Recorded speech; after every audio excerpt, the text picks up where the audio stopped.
So in 2015, we had this conversation where I asked you what you're afraid of. The big worry for me, I would say even a likelihood during my lifetime, is a big epidemic. So let me ask you the reverse of it. I'm thinking 3 or 5 years into the future, beyond just a vaccine. What are you hopeful for? What do you hope for? Well, I hope that this draws the world together. I mean, after World War II, we successfully avoided having another world war. It's a phenomenal thing. We haven't, blown off a nuclear weapon as part of a conflict. We did that by binding ourselves together through a variety of institutions, including WHO on health. Churchill, Roosevelt, and Stalin dedicated their nations to the foundations for permanent peace through a United Nations organization. Here, I felt like I was working in a war zone. They all have COVID. This is a tragic event. Whatever good comes out of this will in no way make up for the problems that it causes.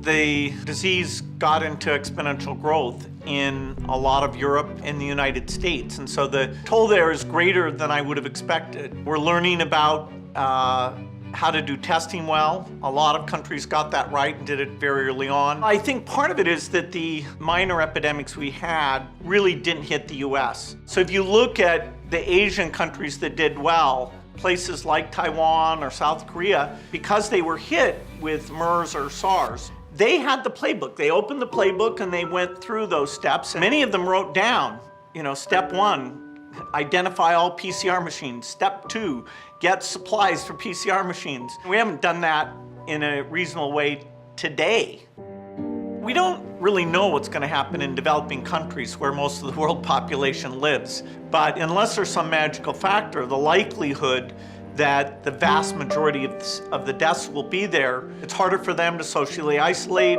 They need to get food. There isn't this ability to do what we've done. That people are suffering. There is no income, life is so hard.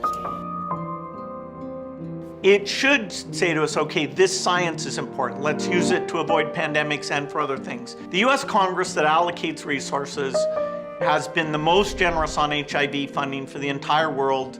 It started under a Republican administration. And to meet a severe and urgent crisis abroad tonight, I propose the emergency plan for AIDS relief.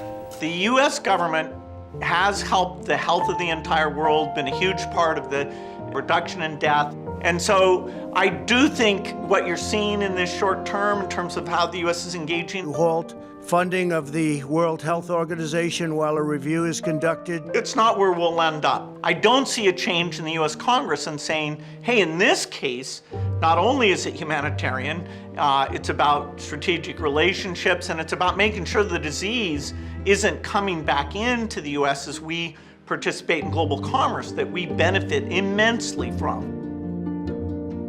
Everybody brings to the epidemic their hopes that maybe they had before, and I've always believed in global cooperation. That human ability to take a much worse situation and craft it into the institutions and the economic growth and innovation that we've had between World War II and now, I hope that this looks like that.